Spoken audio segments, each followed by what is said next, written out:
In this lecture, we will discuss the invertibility property of the system and the basic definition of the invertibility. And we'll also discuss some problem. We'll check whether the system is invertible or non-invertible. And we'll discuss these questions. We'll discuss each one. First, we'll discuss the definition of invertible system. For example, a system is said to be invertible if distinct inputs leads to distinct output. And I'll give you one example. You can consider, okay, let it be in a discrete time system. For example, this is a discrete time signal, x of n, and it is given to, for example, this is assume that system 1. Okay, this is system 1, and we will get some output y of n. And now we'll consider another system, that is system 2. And for the system 2, we will apply some input, and that out input is y of n, okay, which is the output of the first system. And for this particular system, we will get some output w of n. Okay, assume that we are getting some output, that is w of n. And if this w of n is equal to x of n, okay, where x of n is the input of the first system, then we can call the system 2, that is S2, the inverse of the first system. Okay. I'll repeat the example.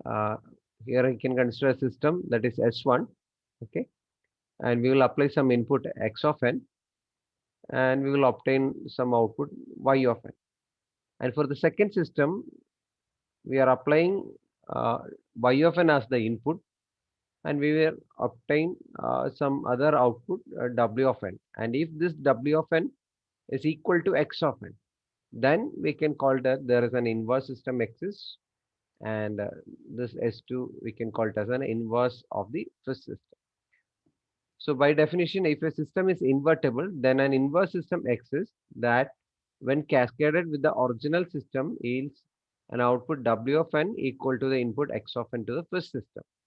And in order to satisfy this particular condition, or if there is an inverse system exists, means assume that this is the input and this is the output. There should be a one-to-one function. That's why the first statement said there is a distinct inputs leads to distinct output. For each individual inputs, there is a specific output. And then we can call it as a one-to-one function.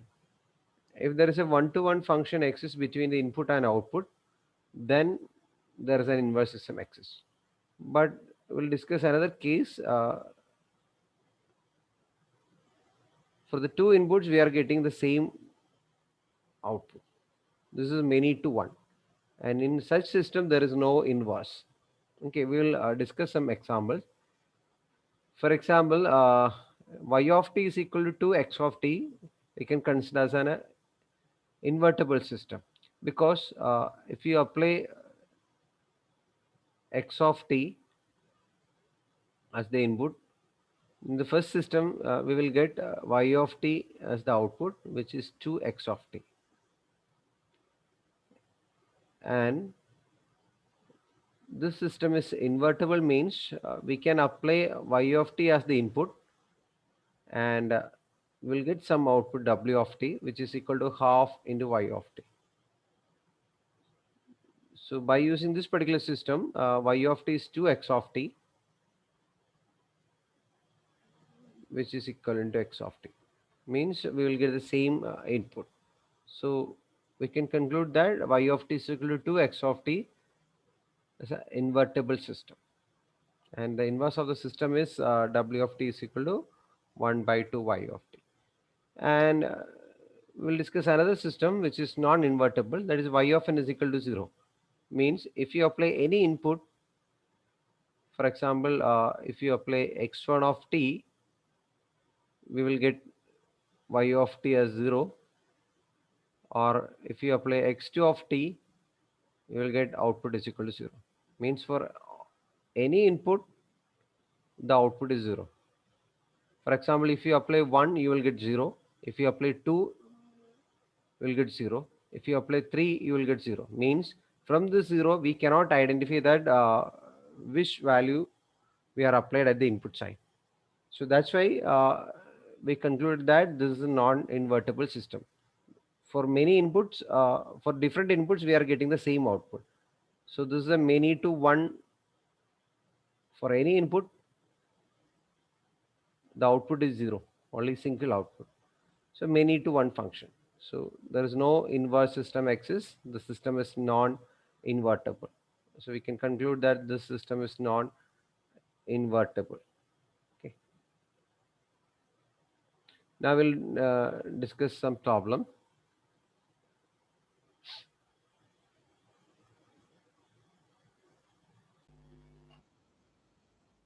Now we'll discuss the first question. Y of t is equal to x of t minus 3. We need to check whether the system is invertible or not. For example, if you apply the input x of t to this particular system, we will get output y of t, which is equal to x of t minus 3. It's a shifted version of the input. For example, if x of t is a signal like this, okay. For example, assume that this is 0 to 1, okay. And at the output side, we will get a signal which is shifted by 3 units. So we will get a signal like this. It's from 3 to 4. So this is actually y of t. Now, if you observe this particular system, there will be one inverse system. That is, if you apply a y of t, you can obtain a signal w of t. If you design this second system like this, y of t plus 3. Okay. Then the original signal will again shifted left. For example, this is the input signal. This is from 3 to 4. And if you shift plus 3 means it's an advanced time advanced signal, again it will go to 0 to 1. Okay. So from this example, it's clear that there is an inverse system exists. So this is invertible. This system is invertible and this is the inverse system. Y of t plus 3 will be the inverse of that particular system. Okay, now we'll discuss y of t is equal to x square of t. Y of t is equal to x square of t is actually a non-invertible system. Non-invertible system because, for example, if x of t is equal to 2, you will get y of t is equal to 4. And if x of t is equal to minus 2, again you will get y of t is equal to 4. So if you observe this, for different inputs, we are getting the same output 4. For example, here for 2 and minus 2, we'll get the same output 4. From this 4, we cannot identify whether the input is 2 or minus 2. There is no provision to identify whether for a particular system, if you apply 4, we cannot identify that whether it is 2 or minus 2. Okay, this is many to one function, so we cannot say that system is invertible. So the given system is non-invertible. Now y of t is modulus of x of t. Again the same situation. System is non-invertible because if you apply x of t is equal to plus 1, or if x of t is equal to minus 1, you will get y of t is equal to 1. So from this we can, from this 1, we cannot find whether the input is 1 or minus 1. There is no provision to find whether the given input is 1 or minus 1. So we cannot find any inverse system for this. So we can conclude that this is a non-invertible system. You can specify any one input. Either you can choose 1 or minus 1, or you can say 4 or minus 4. So if you apply 4 or minus 4, the output will be modulus of that quantity, modulus of x of t. Means it becomes for the two input 4 or minus 4, you will get 4. So from this 4, you cannot say that whether the input is 4 or minus 4. Okay, so we cannot implement any inverse system for y of t is equal to modulus of x of t. So we can conclude that this is a non-invertible system. And another one is y of t is equal to d by dt of x of t. Again, this is a non-invertible system.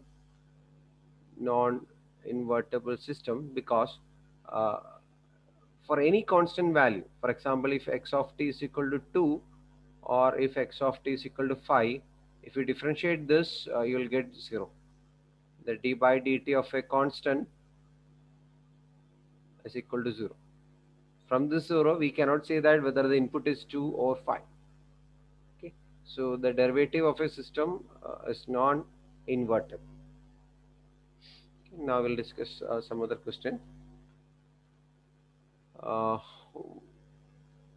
Here y of n is given by the equation x of n into x of n minus 1. Okay, now we need to verify whether the system is invertible or not. uh, for example, we can assume that if x of n is equal to del of n, okay, del of n is a signal which exists only at n is equal to 0, the magnitude is 1. And for all other value, the function magnitude is for 1, 2, for minus 1, or for all other values, function magnitude is 0. And for x of minus 1, it is del of n minus 1. Okay, that is a signal which exists only at 1. Okay, and if you multiply these two signal, you will get 0. Okay, x of n into x of n minus 1, that is del of n into del of n minus 1. If you perform the operation, you can see that you will get 0. For the first signal, non-zero magnitude at n is equal to 0. For the second signal, non-zero magnitude at n is equal to 1. And if you multiply these two signals, you will get 0. And instead of this, if you use x of n is equal to 2 del of n, okay, you will get exactly the same thing. Okay, then x of n minus 1 will be 2 del of n minus 1. So del of n and 2 del of n are two different inputs. For the two different inputs, you will get the same output, y of n is equal to 0. So from this, here y of n is equal to 0. Here also y of n is equal to 0. So system is non-invertible. Now we'll discuss next question, y of n is equal to n into x of n. The same inputs you can apply here. For example, if x of n is equal to del of n, you will get y of n into n into del of n. Okay, so if you apply this particular signal, del of n is equal to 1 only at n is equal to 0, so you'll get 0. Okay, so this equation is valid only at n is equal to 0. In that case, you will get 0. And if you choose x of n is equal to 2 into del of n, the same result you will get, y of n is equal to n into 2 into del of n. Okay, in that case also we need to evaluate only at n is equal to 0 because del of n exists only at n is equal to 0 and 0 for n not equal to 0. In both the case, you will get y of n is equal to 0. So again, many to one function. There is no distinct input leads to distinct output. So system is non-invertible. For the two inputs, you are getting the same output. So it's not possible to identify from the 0, output 0, whether the input is del of n or 2 del of n. So we cannot say that the system is invertible. Now y of t is equal to cos x of t. And we know that cosine signals are periodic with 2 pi. So if you take x of t as one input and for example the first input is x of t, and you will get exactly the same result for x of t plus 2 pi. That is, if x of t is 0, okay, and for x of t is equal to 2 pi, you will get exactly the same result. For cos, cos 0 is 1, cos 0 is equal to 1, cos 2 pi, okay, it's also 1. So for two different inputs, you are getting the same output. From this, we can conclude that it's not possible to find the inverse of the system. So we can conclude that it's a non-invertible system. And next signal is y of n is equal to x of n minus x of n minus 1. For example, assume that x of n is a constant value, x of n is equal to 2. Okay.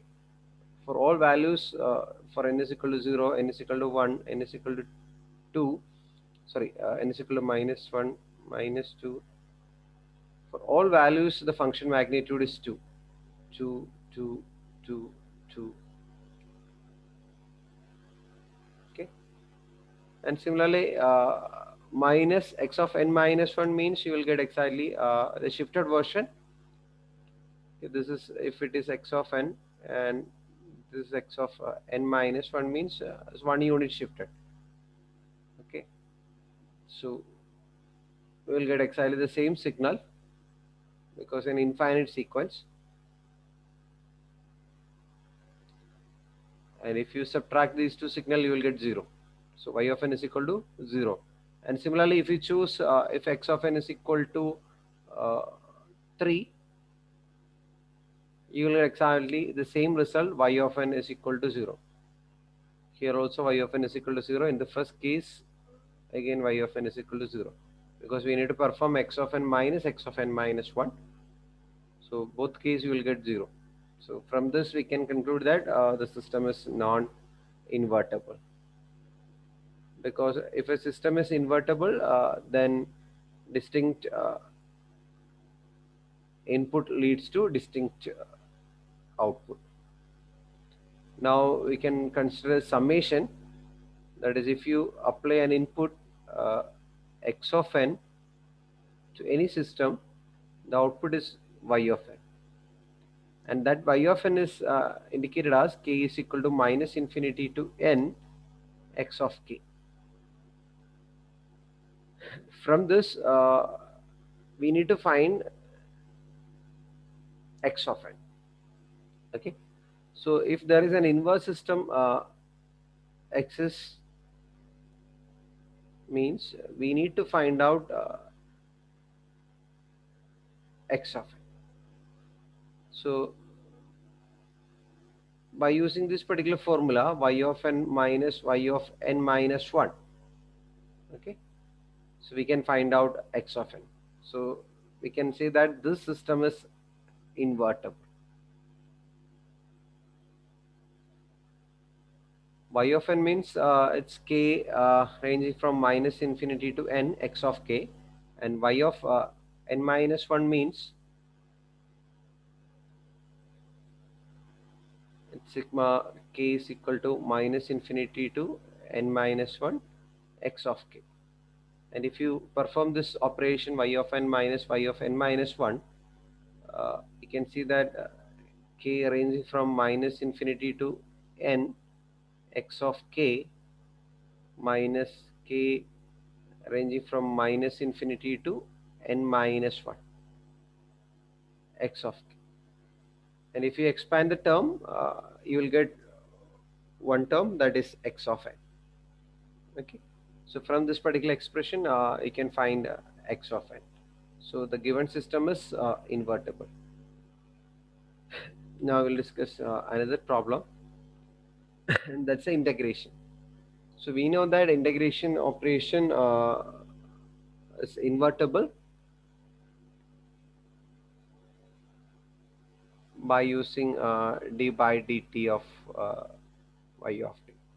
So if you perform d by dt of y of t, you can find the signal x of t.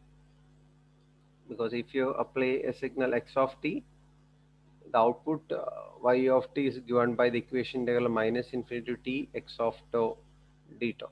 Means if you again find the derivative of the signal y of t, you will get x of t. So the system is invertible. Now we need to find y of n is equal to x of 2n, whether the given system is invertible or not. This is a discrete time signal y of n is equal to x of 2n. For example, you can consider a system. You can take the example x1 of n equal to the signal. Assume that at n is equal to 0, the function magnitude is 1, and when n is equal to 1, the function magnitude is 1. Okay, and if you perform, so if you apply this particular signal to the system, okay, if you apply this signal at the output side, you will get x of 2n. Okay, it's a compressed version of the signal. This is x1 of n, so you'll get a x1 of 2n will be the output. But if you draw the signal, this 0 value again at 1, because 0 is converted to 2n. Okay, uh, so we can write here 0 is equated to 2n. So from this n is equal to 0. So you'll get this function. You can plot here because it's a discrete time signal. Next value is at 1. So you can 1 equal to 2n. If you equate, it becomes 1 by 2. But we know that for the discrete time signal, if n is equal to 0, signal exists, n is equal to 1, 2, 3, 4, discrete values, not at 1 by 2. There is no point like 1 by 2. So if you find the signal x of 2n, or for this particular input x1 of n, we will get a output signal which is given by this particular waveform. And if you draw another waveform x2 of n, which is simply a function at n is equal to 0, it's 1. And if you find x of x2 of 2n, you will get exactly the same thing. If you compress this particular signal, you will get again the same waveform. For the two different input, we are getting the same output. So from this output, we cannot identify whether the, or we cannot detect whether the input is x1 of n or x2 of n. Okay, so we can conclude that system is non-invertible. But if it is a continuous time signal, for example, it is y of t is equal to x of 2t, definitely there is an inverse system exists, because we can find the inverse of the system, because at that particular case you can find t is equal to 1 by 2. So this continuous time signal is invertible, and the inverse system exists, there is y of t by 2. Okay, if you perform this operation, you will get exactly the same signal. So we can conclude that the discrete time signal in this particular form is non-invertible, but continuous time signal y of t is equal to x of 2t is invertible. Okay, again we can write this particular equation by using del of n also, del of n plus del of n minus 1. Okay, let x1 of n is like this, del of n plus del of n, and x2 of n is simply del of n. Okay, either you can use any waveform, or you can use this particular example to explain this particular question. And it's not compulsory that you need to use this particular waveform. You can prove by using any random signal, and if the system is non-invertible. If the system is non-invertible, show that for any two inputs you are getting the same output. Okay, so these are some examples related to this non-invertible system. Okay, thank you.